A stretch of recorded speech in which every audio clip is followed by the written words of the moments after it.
barn changed the prairie. How one humble building transformed the West from frontier into permanence. Every abandoned barn on the prairie tells a story that began long before its first nail was driven.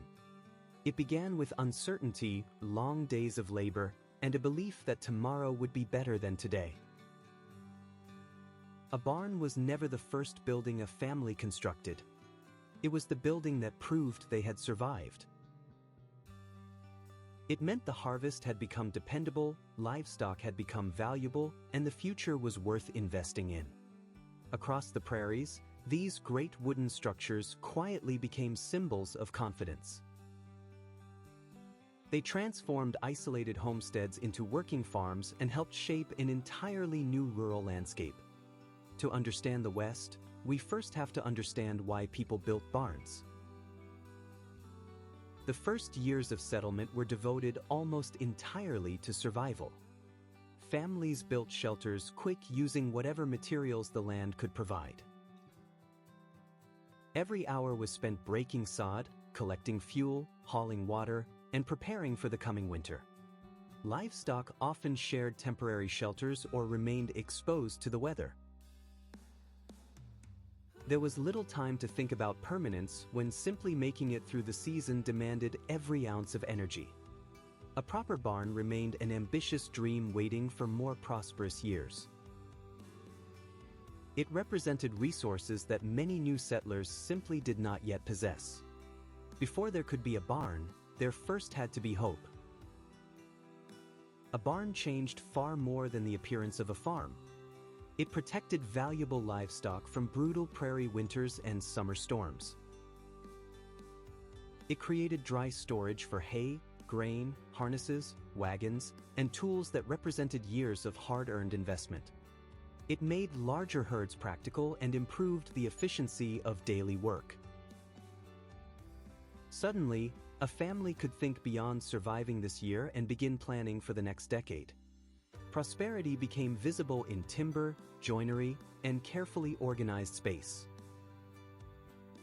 The barn became the working heart of the prairie farm. It quietly transformed agriculture from subsistence into long-term enterprise. Few prairie families could raise a large barn alone. Construction became a community event that brought neighbors together across many miles of countryside. Every experienced hand knew where to stand and what to lift. Heavy timbers rose slowly into place through coordinated effort rather than machinery. Meals were shared, friendships strengthened, and practical knowledge passed from one generation to the next. The finished building belonged to one family, but its construction belonged to the entire community. Barn raisings became celebrations of cooperation as much as construction. They reminded everyone that survival on the prairie was rarely achieved alone. Prairie barns were not copies of European buildings.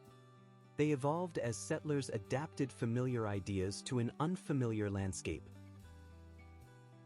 Available timber, changing technologies, local climate, and agricultural needs all shaped their design. Steep roofs shed heavy snow while broad interiors stored enormous quantities of winter feed. Every beam solved a structural problem, and every opening responded to light, ventilation, or movement. Decoration remained secondary to function, yet remarkable beauty emerged through honest construction. These buildings expressed confidence without excess. Their architecture reflected both practicality and quiet dignity. On the open prairie, a barn became something more than a farm building. It became a landmark visible from remarkable distances across the rolling grasslands. Travelers measured progress by the barns they passed along dusty roads.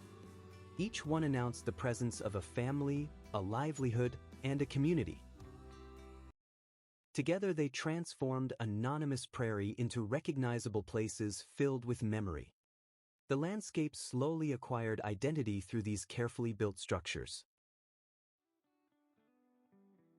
They stood as markers of both labor and belonging. Their silhouettes became inseparable from the West itself. Many barns now stand empty, their weathered timbers slowly returning to the prairie that first supported them. Yet their silence still speaks. Every board remembers seasons of harvest, difficult winters, births, losses, and celebrations. They witness generations growing beneath their roofs. Long after machinery changed and farming evolved, the barn remained the emotional center of countless family histories. Its value was never measured only in livestock or grain. It measured commitment. It measured belief in tomorrow. The prairie changed people, but people also changed the prairie. Few buildings capture that relationship more honestly than the barn. It was never simply a shelter for animals. It was a declaration that a family intended to remain, to grow, and to build a future rooted in this landscape. Across the West, these enduring structures remind us that architecture is more than wood and nails. It is the visible expression of hope, labor, and community. Every barn tells the story of people who believed this place could become home.